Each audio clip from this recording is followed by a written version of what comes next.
Hello friend, स्वागत है आपका हमारे यूट्यूब चैनल निमिजी नेट एजुकेशन में। मैं शशि सोनी आप सभी लोगों का स्वागत करती हूँ।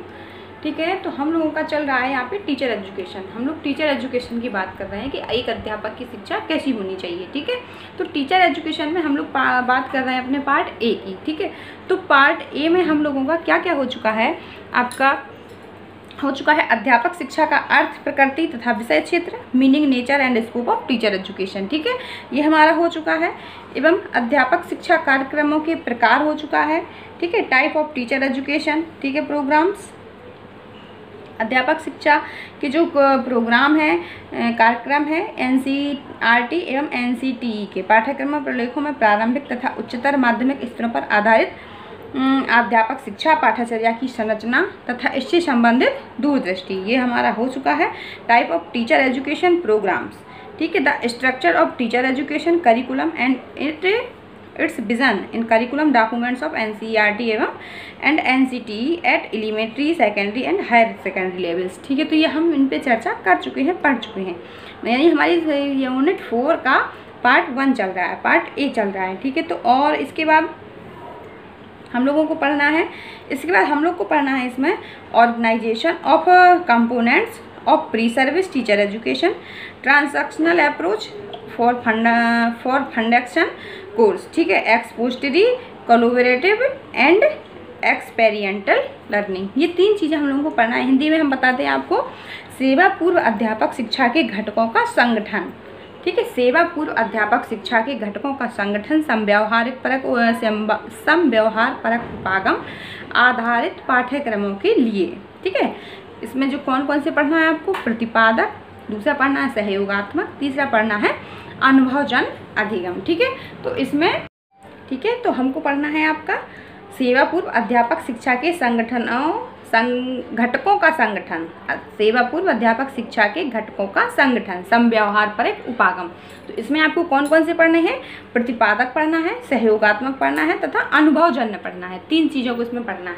तो एक बार मैं आपको बोल दूं, अब आपका लॉकडाउन जो है और बढ़ गया है, तो आप लोगों को मालूम होगा कि जो आपका एग्ज़ाम एनटीए एजुकेशन का, जो एनटीए यूजीसी नेट का जो आपका एग्ज़ाम होगा वो आपका जुलाई तक हो सकता है, जुलाई लास्ट तक होगा या अगस्त तक भी एग्ज़ाम आपका जा सकता है। ठीक है, तो आप लोग के पास टाइम अभी और हो गया है, तो मैं पूरी कोशिश करूँगी, सिलेबस तो आपका पूरा हो ही जाएगा और इसकी जो प्रैक्टिस होगी मैं यहाँ पे आपको वो भी करवा दूँगी। ठीक है, ज़्यादा से ज़्यादा जितना हमें करवा सकती हूँ उतना करवा दूँगी, कि आपकी प्रैक्टिस भी मैं यहाँ पे करवाऊँगी, सिलेबस भी पूरा करवाऊँगी। ठीक है, तो यहाँ पे मैं ज़्यादा से ज़्यादा करवा दूँगी। तो जो आपका एग्ज़ाम है वो अगस्त तक हो सकता है, लास्ट जुलाई में या अगस्त तक। तो आपको 2-2.5 महीने का, कम से कम 2.5 से 3 महीने का टाइम आपको और मिल गया है। तो ये आप लोग के लिए अच्छी बात है। तो आपका एग्ज़ाम तो होगा, ज़रूर होगा। ऐसा मत सोचिएगा कि जो एग्ज़ाम होगा दिसंबर में ही होगा सीधा, ऐसा कोई मत सोचना कि जो आपका एग्ज़ाम होगा लास्ट सीधा दिसंबर में ही हो जाएगा। ये जून वाला एग्ज़ाम नहीं होगा। जो जून वाला एग्ज़ाम है ये तो आपका जुलाई लास्ट में होगा या आपका अगस्त में होगा। ठीक है, तो इस बात को याद रखिए। तो इसलिए आपको जो तैयारी के लिए और अच्छा टाइम मिल गया है, तो इससे आप अपनी जो तैयारी है बेस्ट कीजिए। ठीक है, तो सबसे पहले मैं आपको यही बोलूँगी कि आपको मोटिवेट करने के लिए मैं जो बोलती हूँ कि आप हमारा निमिजी नेट प्रो ऐप डाउनलोड कीजिए। उसमें सारे पुराने ईयर्स के क्वेश्चंस पेपर डले हुए हैं, तो आप वहाँ से उनको प्रैक्टिस कीजिए और अपने सिलेबस को एक बार ज़रूर देखा करिए, जिससे आपके बहुत सारे डाउट क्लियर होंगे। यदि आपको सिलेबस पूरा याद हो जाएगा ना, तो 30% प्रॉब्लम आपकी ऐसे ही सॉल्व हो जाएगी। ठीक है, 30% जो समस्या है, 30% समस्या है जो आपकी ऐसे ही सॉल्व हो जाएगी, क्योंकि हमको यही पता नहीं होता है कि हमारे सिलेबस में कौन कौन सी चीज़ें हैं और हमको कौन कौन सी चीज़ें वहाँ पे पढ़नी हैं। तो हमको ये बहुत लोग हैं, बहुत स्टूडेंट ऐसे हैं कि वो कहते हैं मैडम, वो 2-2, 3-3 बार एग्ज़ाम भी दे चुके हैं, 2-2 बार एग्ज़ाम दे चुके हैं, लेकिन उनको यही नहीं पता होता है कि हमारे सिलेबस में क्या क्या है, हमको क्या पढ़ना है। सिलेबस में पूरा सिलेबस ही नहीं पढ़े होते हैं। सिलेबस के अकॉर्डिंग आपका पढ़ाई तो मटेरियल तो बहुत दूर की बात है, उनको पूरा सिलेबस ही पता नहीं होता है कि हमारे सिलेबस में क्या क्या चीज़ें हैं। ठीक है, तो इस चीज़ का भी आप याद रखिए कि सिलेबस को एक बार ज़रूर देखा करिए। जब भी आप पढ़ाई करने बैठे पहले एक बार अपने पूरे सिलेबस को देखा करिए, और जो यूनिट आप पढ़ रहे हैं उसमें तो सिलेबस को ज़रूर ही देखिए। इसीलिए मैं आपको एक बार यहाँ पर सिलेबस का ओवरव्यू ज़रूर देती हूँ, कि जिससे आपकी चीज़ें क्लियर होती जाएँ कि आपके सिलेबस में क्या क्या है। ठीक है, तो इसके लिए जो आपको इजी ट्रिक क्या है हमारे नेट क्वालिफाई करने के लिए, हम अपना जो सिलेबस है वो बहुत अच्छे से देखें और अपना जो प्रीवियस ईयर के क्वेश्चंस हैं, जिससे हमारा जो कंटेंट है, जो हमारा टॉपिक है वो क्लियर कैसे होगा। जैसे हमने मान लीजिए टीचर एजुकेशन पढ़ा, ठीक है, टीचर एजुकेशन क्या होती है, तो टीचर एजुकेशन में हम लोगों ने पढ़ लिया कि भाई जो टीचर एजुकेशन है इन सर्विस है, प्री सर्विस। तो जो प्री सर्विस एजुकेशन होती है टीचर एजुकेशन, वो जब हम लोग सर्विस में नहीं होते हैं उसके पहले जो हमको प्रशिक्षण दिया जाता है, जो चीज़ें सिखाई जाती हैं कि हमको कैसे बच्चों को ट्रीट करना है, ठीक है, कैसे हम अपने अनुभव देखें, कैसे अच्छी टीचिंग स्किल्स का यूज करेंगे, तो ये सारी चीज़ें सिखाई जाती हैं। जब इन सर्विस में हम आ जाते हैं तो उसी चीज़ों का हम यूज करते हैं, ठीक है, टीचिंग करते हैं तो उन्हीं चीज़ों का हम यूज करते हैं। तो ये टीचर एजुकेशन, लेकिन क्या केवल इतने से ही क्वेश्चंस आ जाता है? क्वेश्चंस ऐसा थोड़ी नहीं आता है, क्वेश्चंस को बहुत घुमा के, आपको पता है कि यूजीसी नेट के पेपर में जो क्वेश्चंस होता है वो कितना लेंथी होता है। 1 मिनट का टाइम होता है हमारे पास एक क्वेश्चन को सॉल्व करने के लिए, और वो 1 मिनट हमारा क्वेश्चन पढ़ने में ही लग जाता है, ठीक है, समझने में ही लग जाता है कि क्वेश्चन पूछ क्या रहा है, क्योंकि क्वेश्चन इतना लेंथी होता है। तो आप यहाँ पे जब इस तरीके से आप प्रैक्टिस करेंगे ना, कि जैसे टीचर एजुकेशन मैंने आपको, जब मैं पूरी सेकंड यूनिट खत्म कर दूं तो मैं आप सभी लोगों से बोल रही हूँ कि टीचर एजुकेशन से लेके रिलेटेड अभी तक के जितने आपके क्वेश्चंस आए हैं उन क्वेश्चंस को उठा के आप सॉल्व करिए, तो आपको वो क्वेश्चंस जरूर बनेंगे।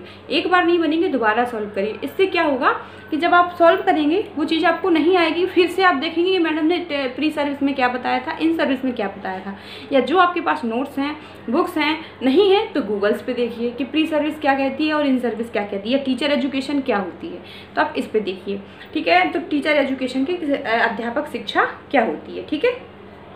तो हम लोग बात कर रहे हैं आपके यहाँ पे सेवा पूर्व अध्यापक शिक्षा के घटकों का संगठन, समव्यवहार परक उपागम, ठीक है।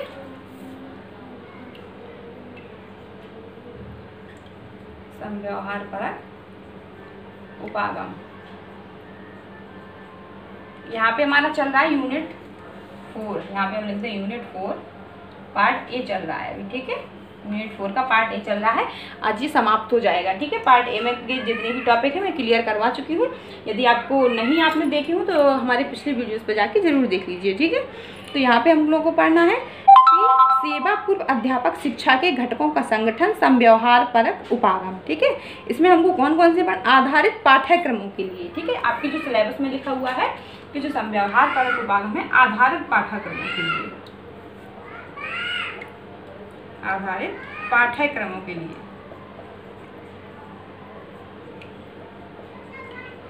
पाठ्यक्रमों के लिए। तो यहाँ पे कौन कौन सा पढ़ना है आपको? प्रतिपादक,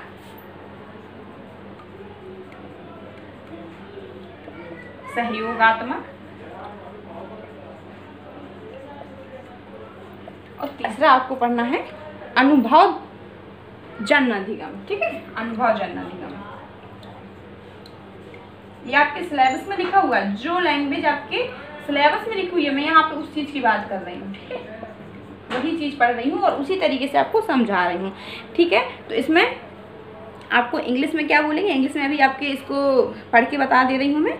organisation of component of pre service teacher education, ठीक है। इसमें आपको क्या करना है, transactional approach for fundamental course, ठीक है, फंडामेंटल कोर्स, एक्सपोजिटरी, ठीक है। इसको जैसे हम यहाँ पे लिख दें प्रतिपादक, ये 3 चीजें हैं, प्रतिपादक, सहयोगात्मक,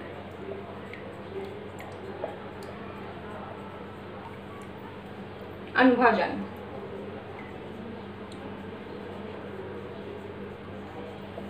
तो यहाँ पे हम क्या लिख देंगे, इसको बोलते हैं इंग्लिश में एक्सपोजिटरी, इसको बोलते हैं कोलैबोरेटिव,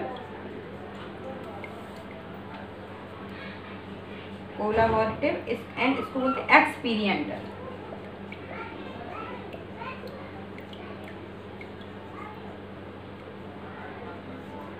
ठीक है, एक्सपेरिमेंटल। तो ये 3 चीजें हैं, ठीक है। अब हमको यहाँ पे पढ़ना है, हमने आपको वही बताया कि organisation of component of pre service teacher education, transactional approach, ठीक है। तो हिंदी में आपका क्या था कि सेवा पूर्व अध्यापक शिक्षा के घटकों का संगठन, सेवा पूर्व अध्यापक शिक्षा के घटकों का संगठन, समव्यवहार परक उपागम, ठीक है। जो समव्यवहार परक उपागम है, समव्यवहार परक उपागम को बोलते हैं हम लोग लेन देन, लेन देन का उपागम, ठीक है, समव्यवहार परक उपागम। कि समव्यवहार परक से मतलब है कि कैसा समान व्यवहार, जैसे हम आपको क्या दे रहे हैं तो आप भी समान व्यवहार हमारे साथ कर रहे हैं, लेन देन, ठीक है। जैसे लेन देन, शिक्षा में लेन देन, शिक्षा में जैसे टीचर आपको कुछ सिखा रहा है तो स्टूडेंट्स भी उसके बदले में टीचर्स को कुछ सिखा रहा है, ठीक है, या टीचर स्टूडेंट से भी कुछ सीख रहा है। यदि टीचर स्टूडेंट को कुछ सिखा रहा है तो उनका आपस में कैसा संबंध है, कैसा सहयोग है, ठीक है, कैसा समव्यवहार है, कैसा उनका व्यवहार है, तो समव्यवहार परक उपागम। इसके अंतर्गत आपका आधारित पाठ्यक्रमों के लिए जो सेवा पूर्व अध्यापक शिक्षा का पाठ्यक्रम है, यहाँ पे ये कहते हैं कि जो सेवा पूर्व अध्यापक शिक्षा के घटकों का संगठन, ठीक है, जो सेवा पूर्व अध्यापक शिक्षा है यानी प्री सर्विस, ठीक है, प्री सर्विस टीचर, ठीक है, जो प्री सर्विस टीचर एजुकेशन है, इसमें जो आपके शिक्षा के घटक हैं, ठीक है, सेवा पूर्व अध्यापक शिक्षा के जो घटक हैं समव्यवहार परक उपागम आधारित पाठ्यक्रमों के लिए यहाँ पे प्रतिपादक पहला, दूसरा सहयोगात्मक एवं तीसरा अनुभवजन्य लर्निंग। तो किस तरीके से ये सीखते हैं, यहाँ पे इन्होंने बात की है कि जो प्री सर्विस में, ठीक है, प्री सर्विस में किस तरीके से जो टीचर सीखता है, ठीक है, इनकी जो शिक्षा है अध्यापक शिक्षा के जो घटक हैं, यानी ये घटक हैं, ठीक है, घटक कौन है, ये प्रतिपादक सहयोगात्मक अनुभवजन्य, ठीक है, घटक समव्यवहार परक उपागम यानी लेन देन के माध्यम से किस तरीके से ये सीखते हैं आधारित पाठ्यक्रमों के लिए। आधारित कैसे, जो इनका यहाँ पे पाठ्यक्रम है, ठीक है, जो इनका करिकुलम है, ये यहाँ पे किस तरीके से सीख रहे हैं, तो इन्होंने सीखने के 3 चीज़ें बताई हैं। सीखने के लिए इन्होंने तीन चीज़ों का, ये जो घटक की बात कर रहे हैं, ये 3 घटक बताए हैं, प्रतिपादक, सहयोगात्मक और अनुभवजन्य। प्रतिपादक को इंग्लिश में बोलते हैं एक्सपोजिटरी एंड सहयोगात्मक तो बोलते हैं कि कैलिबोरेटिव एंड अनुभवजन्य को बोलते हैं एक्सपेरिमेंटल, ठीक है। तो ये चीज़ समझ में आई, यहाँ पे यही है कि टीचर एजुकेशन अध्यापक शिक्षा के लिए प्री सर्विस, ठीक है, टीचर एजुकेशन सेवा पूर्व अध्यापक शिक्षा के लिए कौन कौन से घटक हैं समव्यवहार परक उपागम, और इनके लिए कि जो किस तरीके से पाठ्यक्रम के आधार पर हम लोग सीखते हैं, ठीक है। तो यहाँ पे हमको 3 तरीके से बच्चा सीखता है, 3 तरीके से टीचर सीखता है, या कोई स्टूडेंट सीखता है या टीचर सीखता है, क्योंकि जब वो सेवा पूर्व शिक्षा में है तो वो टीचर है नहीं, बनेगा, ठीक है, टीचर है नहीं, उसको सेवा पूर्व अध्यापक शिक्षा दी जा रही है, उसको टीचर बनने के लिए शिक्षा दी जा रही है, तो वो किस तरीके से सीखता है, तो यहाँ पे इसकी बात की जा रही है, ठीक है। तो हमको ये चीज़ सीखना है, ठीक है। यहाँ पे आपके जो शिक्षा जो प्री सर्विस टीचर एजुकेशन के जो शिक्षा के घटक हैं उनको यहाँ पे समव्यवहार परक उपागम का है आधारित पाठ्यक्रमों के लिए। तो समव्यवहार परक उपागम का मतलब है आपका लेन देन का उपागम, ठीक है, लेन देन का उपागम, ठीक है, इसको कहते हैं समव्यवहार परक को कहते हैं लेन देन भी बोलते हैं, इसको लेन देन भी बोलते हैं, ठीक है। तो इसमें इन्होंने कहा है, ठीक है, इसको इंग्लिश में बोलते हैं ट्रांसैक्शनल अप्रोच भी बोलते हैं, ठीक है। समव्यवहार परक सिद्धांत को क्या बोलते हैं, ट्रांसैक्शनल अप्रोच। इसका मतलब होता है लेन देन से क्या मतलब होता है कि जैसे शिक्षक छात्र को कुछ सिखा रहा है, शिक्षक छात्र को कुछ सिखा रहा है, जो छात्र अपने ज्ञान का निर्माण कर रहा है तो उसे कुछ शिक्षक नहीं सिखाता है, ठीक है, शिक्षक सक्रिय रूप से नहीं रहता है और जो छात्र होता है वो निष्क्रिय रूप में नहीं होता है, जो भी सिखाता है उसको सीखने में छात्र भी सक्रिय रूप से योगदान करता है, इसी को लेन देन कहते हैं। कि जैसे इसमें कहा है कि जो छात्र होता है अपनी कुछ पुरानी जानकारियों को नए ज्ञान से जोड़ता है। नए ज्ञान से कैसे जोड़ता है कि जैसे कुछ आपको पुरानी जानकारी है किसी भी चीज़ के बारे में, यानी कि टीचर एजुकेशन से रिलेटेड ले लेते हैं, आपको पता है टीचर एजुकेशन क्या होता है, ठीक है, वो आपको पता है, वो आपने पहले कहीं पढ़ा होगा, लेकिन उसको एक सही रूप देने के लिए, आपको वास्तविक रूप देने के लिए आप टीचर यहाँ पे पढ़ रहे हैं, ठीक है, यहाँ पे आप पढ़ रहे हैं, तो यदि आप सक्रिय रूप से भाग नहीं लेंगे, अपने अनुभवों के माध्यम से उस चीज़ को नहीं सीखेंगे, आप अपने अनुभव के माध्यम से नहीं सीखेंगे तो आप नहीं सीख सकेंगे। तो यहाँ पे यही है कि जो टीचर सिखाता है तो छात्र अपने अनुभव के द्वारा सक्रिय रूप से सीखता है।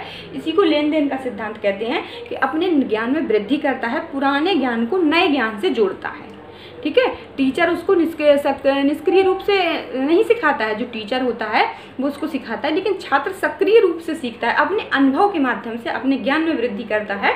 इसी को लेन देन उपागम कहते हैं कि मतलब अपने पुराने ज्ञान को नए ज्ञान से जोड़ता है, उसमें वास्तविकता लाता है, उसमें सच्चाई लाता है, जो ज्ञान उसमें पहले से निहित होता है उस ज्ञान को वास्तविक ज्ञान से जोड़ता है और उस अपने ज्ञान में वृद्धि करता है। इसी को कहते हैं लेन देन अप्रोच की। जो शिक्षक होता है वो छात्र को कुछ सिखा रहा होता है, तो वो जो उसके पास होता है, ठीक है, जो ज्ञान उसके पास पहले होता है उसमें वो वृद्धि करता है, ठीक है, तो वो बदले में और अच्छे नए ज्ञान को उसमें जोड़ता है। इसी को नए लेन देन का उपागम कहते हैं कि जो छात्र होता है निष्क्रिय रूप से नहीं रहता है, वो स्वयं सक्रिय रूप से और अपने अनुभवों के माध्यम से सीखता है। यदि आप कैसे होता है कि जैसे अभी मैं इसका एग्जाम्पल ही ले लेती हूँ, मैं आपको भी प्री सर्विस यहाँ पे बता रही हूँ कि जो प्री सर्विस टीचर एजुकेशन की कौन कौन से घटक हैं संव्यवहार परक उपागम आधारित पाठ्यक्रमों के लिए, तो 3 इन्होंने घटक बताए हैं, एक्सपोजिटरी, कोलैबोरेटिव एंड एक्सपेरिमेंटल, तो सहयोगात्मक एवं अनुभवजन्य, ठीक है। तो मैंने आपको यहाँ पे बताया, ठीक है। मान लीजिए इसके बारे में आपने पढ़ा होगा कहीं, ठीक, लेकिन 100% आपको सॉलिड नहीं होगी जानकारी। यदि यहाँ पे आपने पढ़ लिया, ठीक है, तो आपको जो आपको पहले से जानकारी थी, ठीक है, वो आपकी वास्तविक हो गई, वो आपको सही पता चल गया, सही रूप से पता चल गया कि हाँ टीचर एजुकेशन के ये घटक होते हैं, ठीक है। अब आप इनके सक्रिय रूप से अब आप इनके जो क्वेश्चन हैं उनको सॉल्व करिए, ठीक है, क्वेश्चन सॉल्व करिए, फिर आपका जो ये कॉन्सेप्ट होगा ना ये बहुत अच्छे से क्लियर हो जाएगा। तो यही कहते हैं कि सक्रिय रूप से लेन देन करते हैं, आपस में एक दूसरे से सीखते हैं। निष्क्रिय रूप से नहीं छात्र सीखता है, सक्रिय रूप से सीखता है जब वो अपने नए ज्ञान में वृद्धि करता है, पुराने ज्ञान को में जोड़कर, ठीक है, पुराने ज्ञान में नए ज्ञान को जोड़कर अपने ज्ञान में वृद्धि करता है। किसके? अनुभव के माध्यम से, क्योंकि जो टीचर होता है छात्र में ज्ञान का निर्माण नहीं करता है, ज्ञान का निर्माण नहीं करता है, केवल ज्ञान देता है। तो टीचर ज्ञान देता है और जो छात्र होता है अपने पुराने ज्ञान में नए ज्ञान को जोड़ता है, ठीक है। तो इसी को लेन देन का उपागम कहते हैं। तो इसी में हमको पढ़ना है प्रतिपादक, सहयोगात्मक एवं अनुभवजन्य, ठीक है। तो ये चीज़ें देना आपको समझ में आ गया होगा। अब हम बात करते हैं प्रतिपादक, एक्सपोजिटरी क्या होता है, ठीक है, ठीक है। हमको पढ़ना है प्रतिपादक, एक्सपोजिटरी। तो इसमें क्या होता है? इसमें ये होता है कि हम किसी भी चीज़ को यहाँ पे डिस्क्राइब करते हैं, किसी भी चीज़ के यहाँ पे अर्थ को बताते हैं, ठीक है। लेकिन यहाँ पे हम प्री सर्विस को लेके चल रहे हैं, अध्यापक शिक्षा के घटकों को लेके चल रहे हैं। तो इसमें जो पहला घटक होता है हमारा एक्सपोजिटरी होता है कि जब छात्र पढ़ता है, ठीक है, तो उसमें को क्या पढ़ना चाहिए, उद्देश्यपूर्ण यहाँ पे जानकारी दी जाती है। यहाँ पे कोई निर्देश नहीं दिए जाते, तथ्यों को केवल बताया नहीं जाता, उपयोगी, उसके लिए क्या उपयोगी है उसके अर्थों को डिस्क्राइब किया जाता है। वहाँ पे उसको सभी चीज़ों को बहुत अच्छे ढंग से विश्लेषण किया जाता है, हर चीज़ का विश्लेषण किया जाता है। जो शिक्षक होता है छात्रों के सामने जानकारी देता है, छात्रों के सामने जानकारी प्रदान करता है उसे किसी भी उद्देश्यपूर्ण निर्णय लेने के लिए। जैसे क्या होता है, यहाँ पे कोई टीचर आपको पढ़ा रहा है, तो जैसे फॉर एग्जांपल हम यूजीसी नेट ही ले लेते हैं, ठीक है।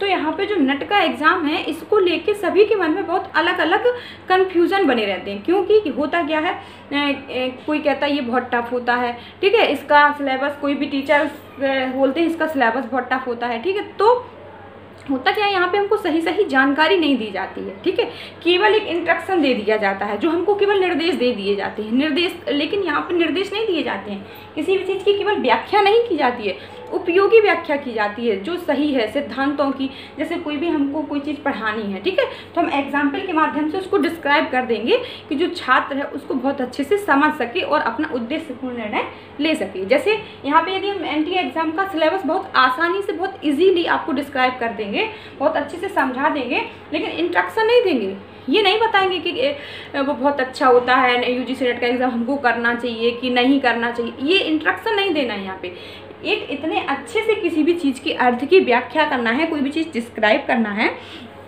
एक्सप्लेन करना है, हर चीज़ का अर्थ बताना है कि जिससे जो स्टूडेंट हो वो स्वयं अपनी जो उसे डिसीजन लेना है वो स्वयं निर्णय वो खुद लेता है। केवल टीचर को यहाँ पे सारी चीज़ों को एक्सपोजिटरी इंस्ट्रक्शन नहीं दिए जाते हैं। एक्सपोजिटरी प्रतिपादक इसको हिंदी में बोलते हैं कि हर चीज़ की यहाँ पे व्याख्या की जाती है, अर्थ बताया जाता है। जैसे सिलेबस को लेके यदि मैं आपको बहुत ईजीली, बहुत अच्छे तरीके से पूरे सिलेबस को डिस्क्राइब कर दूँ और बहुत अच्छे से बता दूँ, तो आप खुद उस डिसीजन ले लेंगे कि हाँ ये बहुत अच्छा है, और आपका उसमें क्या होगा कि आपकी रुचि भी बढ़ जाएगी, ठीक है। आप खुद नेट का एग्ज़ाम, लेकिन वहीं कोई टीचर कह दे कि इसका बहुत लेंदी सिलेबस है और बहुत टाइम लगेगा पढ़ने में, और हम लोग सिलेबस देख के ही घबरा जाते हैं, ठीक है। यूजीसी नेट का सिलेबस ही इतना हार्ड है कि हम लोग देख के ही घबरा जाते हैं, क्योंकि कोई सिलेबस डिस्क्राइब नहीं करता है। आजकल आप देख रहे होंगे, मैं एक नॉर्मल बात बता रही हूँ, किसी के विरोध में नहीं बोल रही हूँ, कि यूट्यूब पे इतना पैसा टीचर ले रहे हैं, लेकिन पैसा लेने के बाद भी पैसा लेने के बाद भी ना तो पूरा कंप्लीट है, ना तो वो सिलेबस दे रहे हैं और ना तो पूरा उसका जो पीडीएफ होना चाहिए वो दे रहे हैं। ठीक है, तो पैसा कोई वो नहीं है भाई, हर स्टूडेंट नेट जेआरएफ करना चाहता है, तो यदि वो पैसा ले रहे हैं, क्योंकि भाई जो एजुकेशन है आप लोग अब पढ़ते हैं भाई, व्यावसायिक शिक्षा बन गई है, व्यवसाय बन गया है, तो करिए आप, लेकिन यदि हम किसी से पैसा लेते हैं तो उतना हमको कंटेंट देना चाहिए। यदि उतना हम देते हैं तो वो किसी भी स्टूडेंट को पैसा खलता नहीं है। ठीक है, यदि हम पैसा भी ले लेते हैं और वैसे भी जो यूजीसी नेट का जो एग्ज़ाम है थोड़ा इजीली तो होता नहीं है, वैसे भी स्टूडेंट इतना परेशान रहता है, यदि सिलेबस के अकॉर्डिंग उसको नहीं कोई चीज़ें समझाई जाएंगी और नहीं उसको प्रैक्टिस करवाई जाएगी तो क्या होगा कि उसका नहीं निकल पाएगा, उसको प्रॉब्लम होगी, क्योंकि उसके मन में बहुत सारे डाउट्स होते हैं, बहुत सारी समस्याएं होती हैं, इसीलिए वो पैसा खर्च करता है। लेकिन पैसा देने के बाद भी हमको सही एजुकेशन नहीं मिल पा रही है, सही जानकारी नहीं मिल पा रही है, तो फिर वो क्या करे। तो इसीलिए जो स्टूडेंट होता है वो भटका रहता है। तो इसीलिए मैं आपको यहाँ पे बता रही हूँ कि यहाँ पे सही अर्थ को समझाया जाता है कि जिससे जो स्टूडेंट होता है वो खुद फैसला लेता है हर चीज़ का। तो यहाँ पे क्या होता है कि किसी भी चीज़ के लिए उसको डिस्क्राइब किया जाता है, उसके अर्थ को बताया जाता है, और जो टीचर होता है एक्सप्लेन करता है अपने स्टूडेंट के सामने कोई भी चीज़ को। ठीक है, तो कोई भी, जैसे यहाँ पे क्या होता है कि जब हम 10th से 12th में जाते हैं तो सब्जेक्ट को चुनने के लिए हमारे मन में हमको कोई चीज़ की जानकारी नहीं होती है, कन्फ्यूजन होती है, हम कौन सा सब्जेक्ट ले लें कौन सा नहीं ले लें। तो यहाँ पे जो टीचर होता है वो आपके अकॉर्डिंग सारी चीज़ें आपके सामने डिस्क्राइब करता है, सारी चीज़ें बताता है कि आप फिर जो मार्ग होता है, जो रास्ता होता है, वो खुद आपको चुनना होता है। तो अब यदि वो टीचर आपको बहुत अच्छे से जानकारी दे देता है तो आप बहुत इजीली अपने सब्जेक्ट को चुन लेते हैं। वही चीज़ आ जाती है जैसे आप बीए में आते हैं, फिर नहीं आपको पता होता कि आपको कौन कौन से सब्जेक्ट लेना है, तो आप कोई भी उठा के रख लेते हो। तो यहाँ पे केवल यही है कि जो टीचर होता है वो स्टूडेंट के सामने किसी भी चीज़ की, वस्तु की व्याख्या करता है, अर्थ की व्याख्या करता है, सारी चीज़ों को एक्सप्लेन करता है, डिस्क्राइब करता है उसके उपयोगी रूप में। ठीक है, वास्तविक रूप में, ऐसा नहीं है केवल इंस्ट्रक्शन नहीं देता है, ठीक है, निर्देश नहीं देता है, वास्तविक रूप में उसकी व्याख्या करता है। ठीक है, तो इसमें आपकी यही चीज़ें आ जाएंगी, जैसे क्लासरूम में विषय वस्तु की व्याख्या कर देना। ठीक है, कोई भी सिद्धांत आपको नियमों के माध्यम से समझा देना, या सिद्धांतों को डिस्क्राइब कर देना, सिद्धांतों को अच्छे से समझा देना और नियमों को बता देना, नियमों को अच्छे से बता देना। तो उसमें क्या हो जाता है कि जो स्टूडेंट आपस में उनको जोड़ लेते हैं, आपस में तालमेल बिठा लेते हैं, पढ़ाई का एक सीक्वेंस बन जाता है। जैसे यहाँ पे अभी आपको यही चीज़ टफ लग रही थी, ठीक है, इसीलिए मैंने आपको यहाँ पे डिस्क्राइब कर दिया। तो ये चीज़ आप खुद समझ सकते हैं और आप इन टॉपिक को कहीं भी आप खुद देख सकते हैं, पढ़ सकते हैं, तो ये चीज़ें आपके समझ में आ जाएंगी। लेकिन इसके पहले क्या था कि आपको इनके अर्थ पता नहीं थे, ठीक है, तो कोई चीज़ की जानकारी नहीं थी, आप कन्फ्यूजन में थे क्या पढ़ें क्या ना पढ़ें। ठीक है, तो ये चीज़ें यहाँ पे क्या होती है कि जैसे टीचर आता है क्लासरूम में, आपके विषय वस्तु को, पाठ्यक्रम को बता देता है, समझा देता है कि क्या है, ठीक है, विषय वस्तु को डिस्क्राइब कर दिया, तो जिससे छात्र के लिए ईजी हो जाता है। ठीक है, ये चीज़ आपको समझ में आ गई। प्रतिपादक एक्सपोजिटरी क्या होता है, तो ये आपका क्या प्री सर्विस सेवा पूर्व अध्यापक शिक्षा के घटक हैं। इस तरीके से यहाँ पे जो अध्यापक के सामने जो सेवा पूर्व अध्यापक होता है उसके पहले जो उसको प्रशिक्षण दिया जाता है, तो चीज़ों को उसके सामने डिस्क्राइब किया जाता है, उसके सामने विस्तार से किया जाता है, व्याख्या की जाती है, नियमों को बताया जाता है बहुत अच्छे ढंग से। फिर जो निर्णय होते हैं वो खुद स्वयं करता है, ठीक है, उनमें खुद इन्वॉल्व होता है, खुद अच्छे ढंग से उसको करता है, ठीक है, उन चीज़ों को चुनता है और आपस में एक दूसरे से जोड़ता है। तो ये प्री सर्विस, तो ये चीज़ आपको समझ में आ गई। दूसरा है आपका सहयोगात्मक उपागम। तो सहयोगात्मक उपागम या सहयोगात्मक लर्निंग, ठीक है, सहयोगात्मक लर्निंग ये क्या होती है, ठीक है, ये होती है आपकी सहयोगात्मक लर्निंग में क्या पढ़ेंगे, जहाँ पे एक से अधिक, ठीक है, ये दो या दो से अधिक व्यक्ति कुछ सीखते हैं या सीखने का प्रयास करते हैं, तो इसको क्या कहते हैं सहयोगात्मक शिक्षा।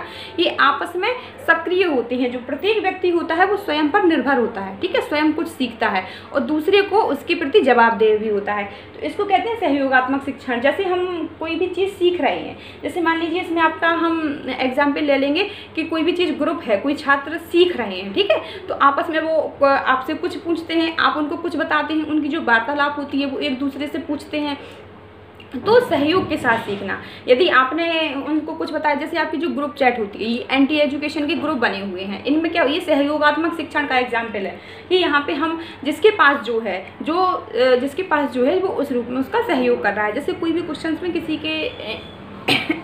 को कन्फ्यूजन है, ठीक है, आपने वो क्वेश्चंस डाला, तो यहाँ पे जो छात्र होता है वो भी आत्मनिर्भर होता है, उसको भी कुछ आता है। ऐसा नहीं होता है कि वो बिल्कुल पागल होता है, उसको कुछ नहीं आता है, वो सीख रहा होता है।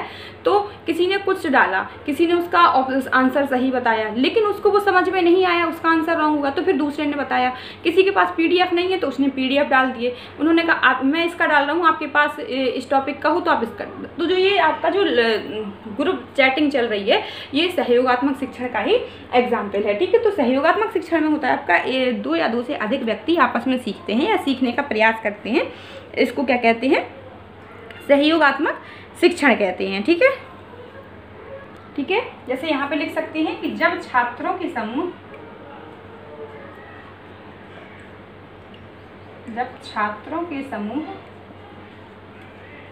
समझ, अर्थ, ठीक है, जब छात्रों के समूह समझ, अर्थ या समाधान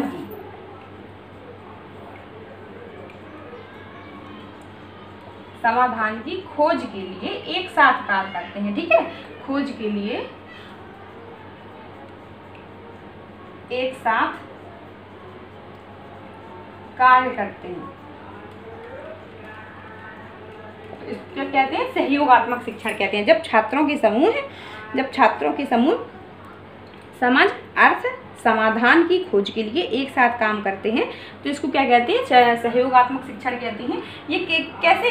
ये आपस में निर्भर भी होते हैं और ये एक दूसरे के प्रति जवाबदेह भी होते हैं। ठीक है, यदि कोई व्यक्ति कोई सवाल कर रहा है तो सामने वाला जवाब देता है उसको। ठीक है, जो उसको आता है वो देता है।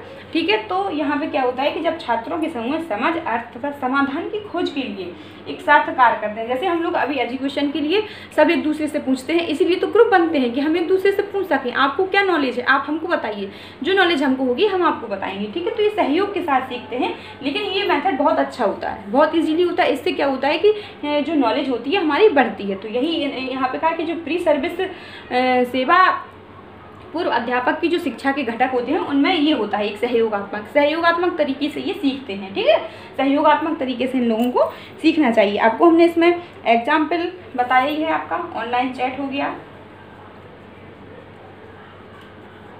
ऑनलाइन फोरम हो गया, क्लासरूम चैट हो गया,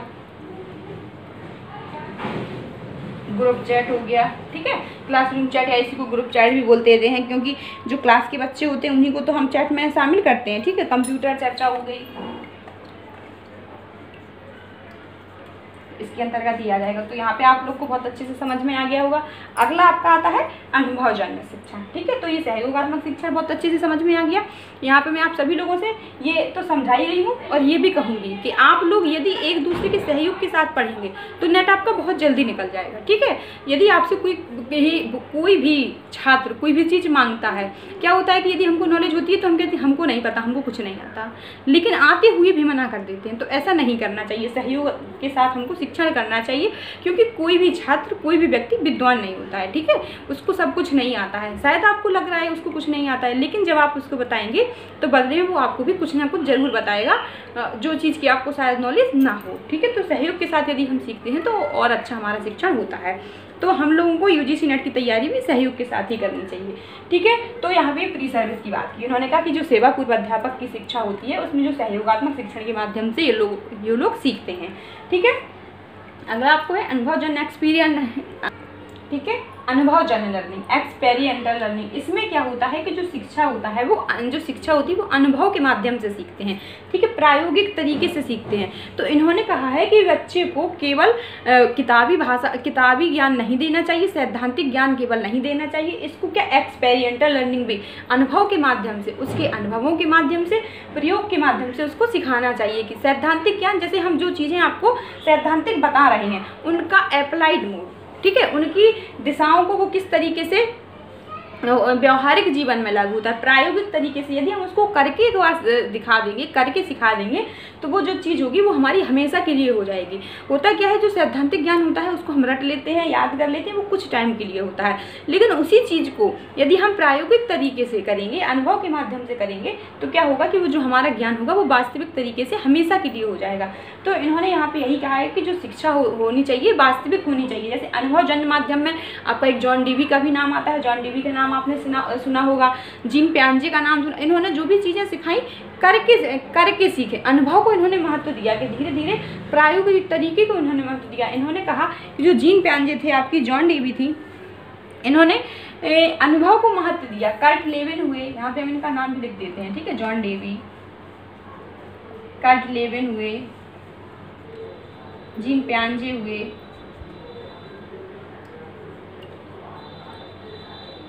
जीन पियाजे हुए, ठीक है। तो इन्होंने क्या अनुभव को महत्व दिया। तो इन्होंने यही कहा है कि जो बच्चे को होना चाहिए, हमको अनुभव के माध्यम से सिखाया जाना चाहिए।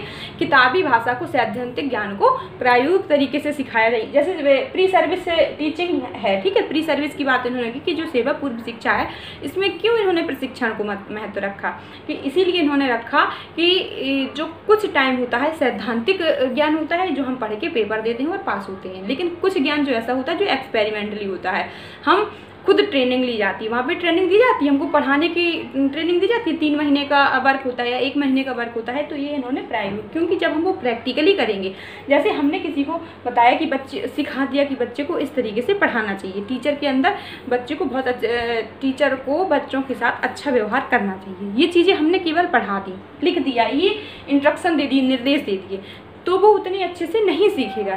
जब हम उसको पढ़ाने का मौका देंगे, उसको छात्र के साथ अच्छा व्यवहार करने का मौका देंगे, तो वो और जल्दी सीखेगा, ठीक है। तो यहाँ पे इन्होंने कहा कि जो शिक्षा होनी चाहिए केवल सैद्धांतिक ज्ञान पर नहीं होनी चाहिए, अनुभव के माध्यम से होनी चाहिए, जहाँ पर जो छात्र हो वो स्वयं अपने ज्ञान में हस्तांतरित करे, अपने हाथों के द्वारा स्वयं वो करे, ठीक है, स्वयं वो करे। जैसे यहाँ पे हम क्या कह सकते हैं, जैसे अभी हम यहाँ आपको सैद्धांतिक ज्ञान दे रहे हैं, ठीक है, हम आपको यहाँ पे ये पढ़ा रहे हैं कि आपका सहयोगात्मक लर्निंग क्या होती है, अनुभवजन्य उपागम क्या होता है, या प्रतिपादक उपागम क्या होता है। अब आप इनको, ठीक है, अब आप इनको अप्लाइड मोड पे, क्योंकि क्वेश्चंस तो हमारे अप्लाइड मोड पे ही आते हैं कि क्या होना चाहिए। अब आप अपने दिमाग में सोचिए कि अनुभवजन्य क्या होता है, किस तरीके से अनुभव ज्ञान सीखते हैं हम, ठीक है। तो आप सोचेंगे कि किसी चीज़ को हम करते हैं तो सीख जाते हैं। मैथमेटिक्स की हमको यदि जो हमको सिद्धांत दिए जाते हैं, जो हमको नियम फॉर्मूले दिए जाते हैं, ठीक है, कैसे दिए जाते हैं, प्रैक्टिकली, जब हमको प्रैक्टिकली करते हैं तभी तो आते हैं, ठीक है। किसी भी तरीके से करेंगे उनका आंसर एक ही आएगा। तो जब आप इनके क्वेश्चन सॉल्व करेंगे, फिर आप इनको समझेंगे, दोबारा से फिर इस चीज़ को पढ़ेंगे, तो आपकी ये क्या प्रैक्टिकली हुआ, ये आपको समझ में आ जाएगा। जैसे अभी आपने पढ़ लिया, ये तीनों पढ़ लिए, अब आप तीनों के क्वेश्चन सॉल्व करिए, ठीक है। यदि फिर नहीं बनते हैं, फिर दोबारा से इनको पढ़िए कि इसके अंदर क्या है, ठीक है। यहाँ पे तो हमने बताया, आपके पास जो नोट्स हैं, जो PDF हैं, उनसे पढ़िए। यदि आपके पास वो भी नहीं है तो आप गूगल पे सर्च कर दीजिए, गूगल पे डाल के देखिए, आपको इनके बारे में डिटेल मिल जाएगी, तो आप उनसे पढ़िए, ठीक है। तो ये था आपका आज का कि जो अध्यापक शिक्षा के समव्यवहार पर एक उपागम की जो आधारित पाठ्यक्रमों के लिए जो इसके घटक थे, प्रतिपादक, सहयोगात्मक, अनुभवजन्य, ठीक है। इसको मैंने इंग्लिश में भी बताया आपको, expository, collaborative, and experimental learning, ठीक है। तो आज का आपका ये समाप्त हो गया, आपका 4th यूनिट का पार्ट D, ठीक है, कंप्लीट हो गया। अब हम लोग को कल बात करनी है आपके 4 यूनिट के पार्ट B के बारे में, ठीक है। तो आज के लिए बस इतना ही, आगे की चर्चा करेंगे हम लोग अपने अगले वीडियो।